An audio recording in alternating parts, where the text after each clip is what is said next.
Today is April 22nd, 2019. Introducing Bob Brower, Vietnam veteran on PBRs in Vietnam. He's the past president of the Game Wardens Northwest chapter of Washington State. He assisted me in trying to restore this boat, and we've got a great day to take it out and test it electrically. So with that, Bob, go ahead and introduce yourself. Well, hello everybody. My name is Bob Brower, as you've already heard. I was with the 458 Army PBRs in Vietnam out of Cat Lo, and I've traveled up the Long Tao and all the way to Na Bay, Cat Lai, and a couple times, and I really am appreciative of the Navy's work in that area. It's a very difficult area to work. With all the streams coming this way and that way, and the mangroves, and I was fortunate enough not to see a whole lot of action, but I was very appreciative of the fact that the Army would even consider me to run a patrol boat. So I was a boat captain.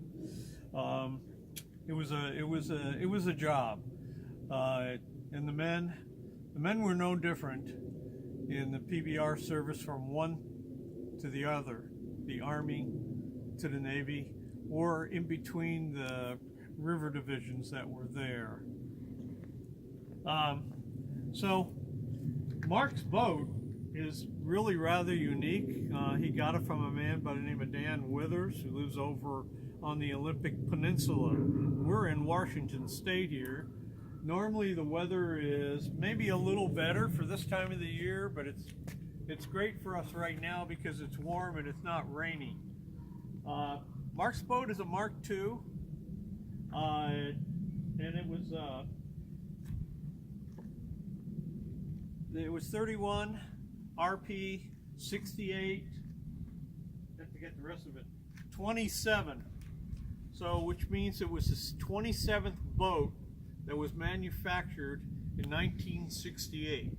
So the way you read it is 31 foot, RP is for River Patrol, 68 was the year it was built, and 27 was the 27th boat on the line that year. Now, as you can see, this is not a typical boat that the Navy would use, insofar as to say the electrical. So Mark has converted this to an all-green boat. It just takes even today, even though it's got an overcast, what do we call photocells? The photocells that he's got up there will charge the batteries, which is then used to actually run the boat.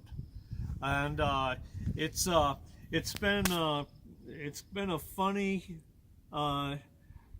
but exciting time watching Mark go through this motor and that motor and the other motor to get to where he's at today. So he has an 8.5 horse electrical motor on it now, and he also has two smaller drive motors that he'll use to add more propulsion in case of.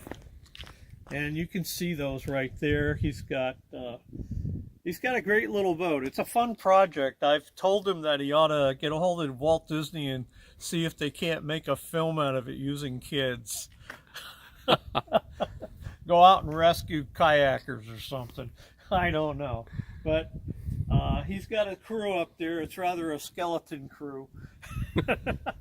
Little skeletons. So we're going to take it out today. Looks like the wind is out of the northwest, and looks like it's blowing about 3 to 4 knots. Well, thank you, Bob, for your kind introduction and kindness, period. Green energy boats are the way things are going, especially not only with cars, but now with drones and all new technology. It's a lot of fun. Doesn't leak oil, which is great, and we don't have to carry cans of fuel down to the dock. So what a plus. Yeah. The nice thing about the green energy is that it replenishes itself. Yeah. If you put it up on the top of the tarp up there, it would be out of the way of the deck, but it would still be able to charge the boat pretty good. Now, There's a lot of manufacturers out there who are trying to get the corner on the market, and I think that we'll probably find that the boats will be very good in another 10 years. Cars have, it's been off and on. I have an uncle that has built his own electrical car years ago, and now he owns a Tesla, which he just thinks is the cat's pajamas. He thinks it's the best thing ever built. So, with all that said, I'm going to leave. Mark's going to show me how to operate this first. Yep. So, well, thank you, Bob, and we're going to take her out now. So be ready for part 2.